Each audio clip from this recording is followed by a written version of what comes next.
আসসালামু আলাইকুম সুপ্রিয় দর্শক শ্রোতা মণ্ডলী, আজকে আমরা চলে এসেছি চৌবাড়ি ইসলামিয়া উচ্চ বিদ্যালয় মাঠে। এখানে আরাফাত রহমান কোকো স্মৃতি স্মরণে ফুটবল টুর্নামেন্ট 2025 অনুষ্ঠিত অর্থাৎ ফাইনাল খেলা অনুষ্ঠিত হতে যাচ্ছে।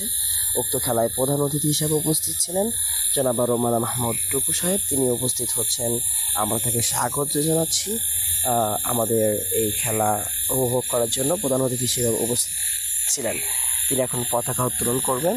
পতাকা উত্তোলন করে তিনি জাতীয় সঙ্গীতের মাধ্যমে পতাকা উত্তোলন করবেন এবং তার মাধ্যমে আজকের খেলা উদ্বোধন ঘোষণা করবেন।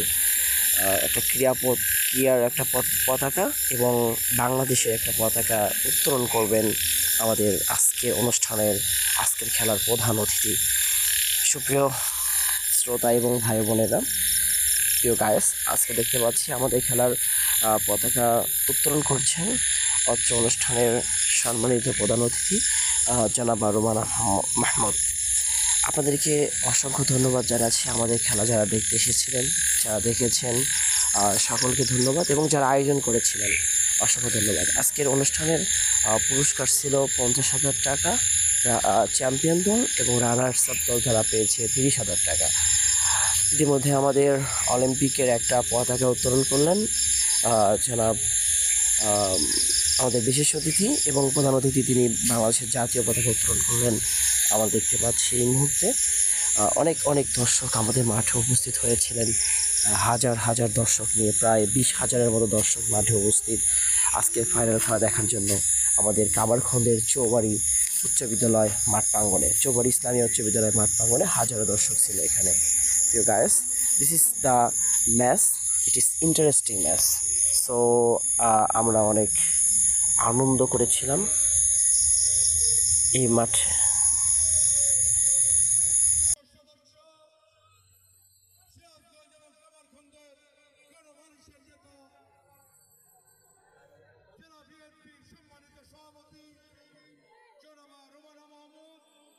ইতিমধ্যে জাতীয় পতাকা তুলে এই খেলার আনুষ্ঠানিক উদ্বোধন করলে আর অল্প কিছুক্ষণের মধ্যে তিনি খেলা উদ্বোধন করবেন।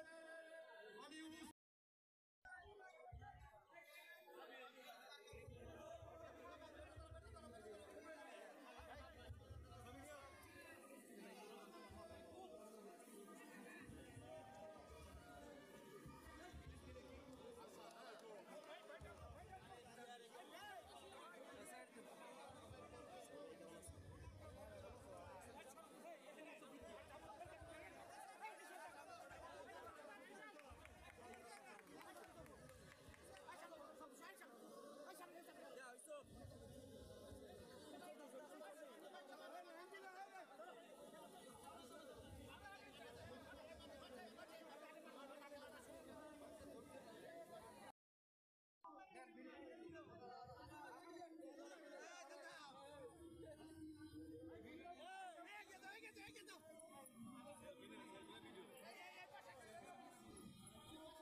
আপনারা তো জানেন সাপ চামড়া বদলায়, সাপ কিন্তু ঘুরছে, চামড়া বদলিয়ে আসা যাওয়া করছে, আপনারাই আনছেন।